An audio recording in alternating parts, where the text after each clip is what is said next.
right, Chief. My name is Mike Lee. I'm the Assistant Chief for Law Enforcement for the Harris County Sheriff's Office. And with me tonight out here we have Major Coolman over our Criminal Investigations Division and members of our Homicide Division. About 6 o'clock this evening, our deputies from our Violent Criminal Warrant Squad had been conducting surveillance and on a suspect from the Cracker Barrel shooting that happened Saturday morning.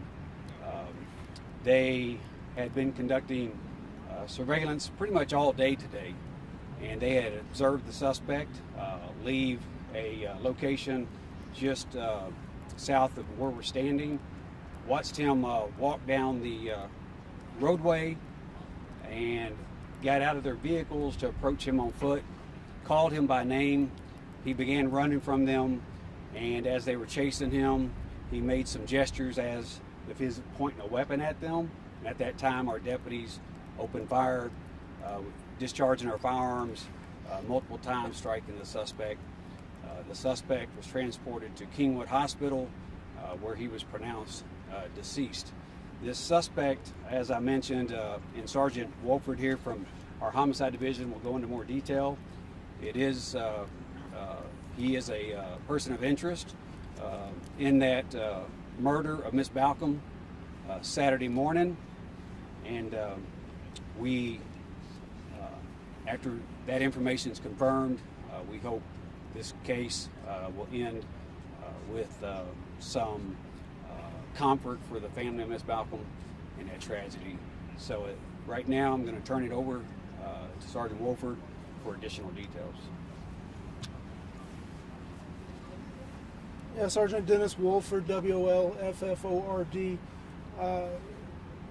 The constables obviously responded to the murder at the Cracker Barrel restaurant on Saturday morning. Harris County Homicide and Crime Scene Unit responded and began the investigation into that.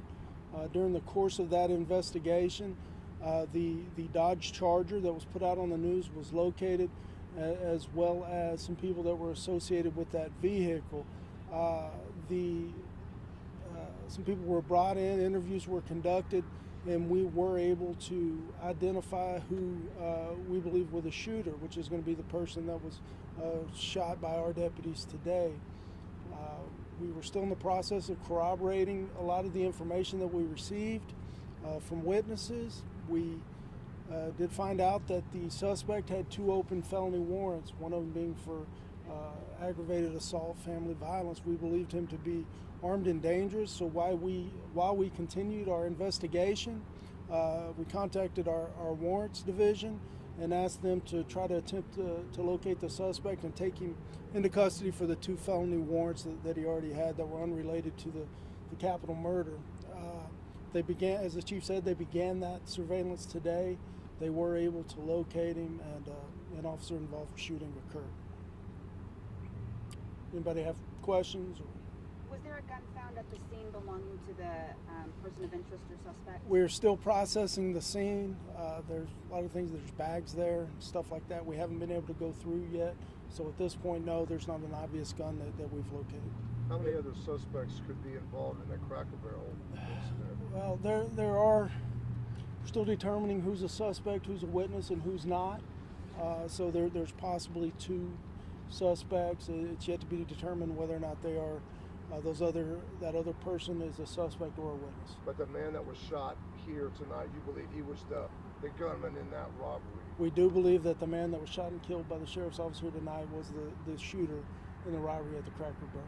So we've heard suspect and person of interest. Which is the most accurate to go with? Well, I would, to me, person of interest. You know, you can have numerous suspects that are persons of interest, but I would go with it that this man was a suspect in the murder of Miss Balcom.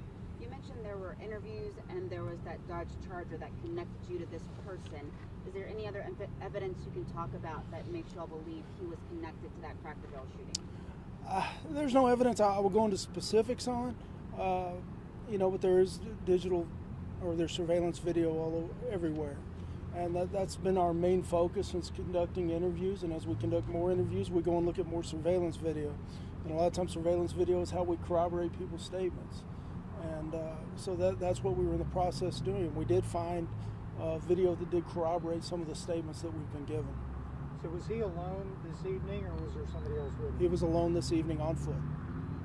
So do you have a lead on the other person of interest? Or something? Yes, we do. We do know, we believe everybody that was present at the scene of the murder of Miss Balcom has been identified and have talked to the police.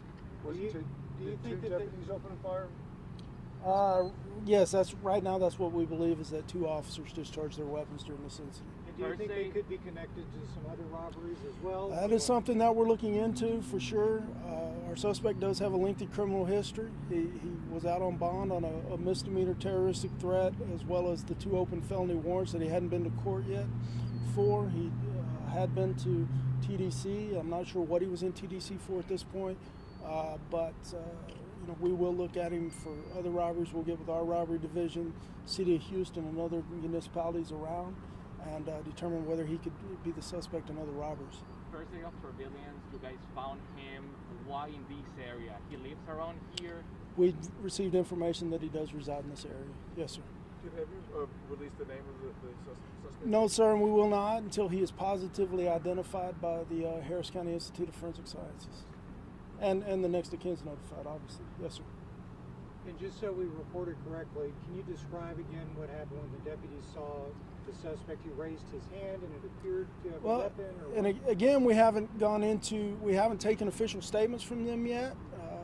And so, yes, that is what the preliminary, that I've been told, is that it appeared he had a weapon and was going to point it, or was pointing it at the deputies. I haven't got an official statement from either deputy that discharged their weapon.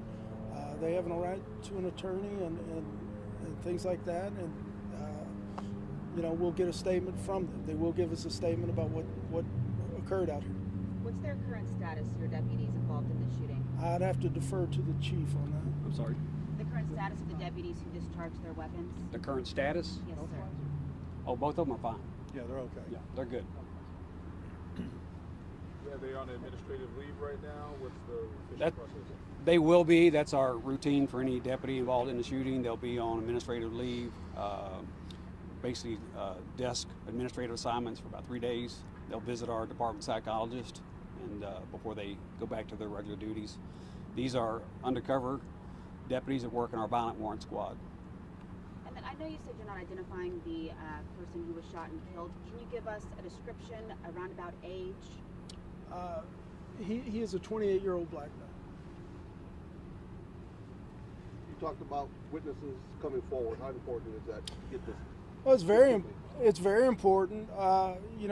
In this particular case, you have a truly innocent victim that's showing up to go to work, and and some of the witnesses that we talked to, their involvement in this is questionable, but not questionable, but we're still looking into see exactly what their involvement was, but they did come forward, and the people around Cracker Barrel, the phone calls that we've gotten, especially when we put the suspect vehicle out, that description, our phones are ringing continuously, so it's very important. all right, thank you all. Thank Thank you. you. Anything else we'll update through our Twitter?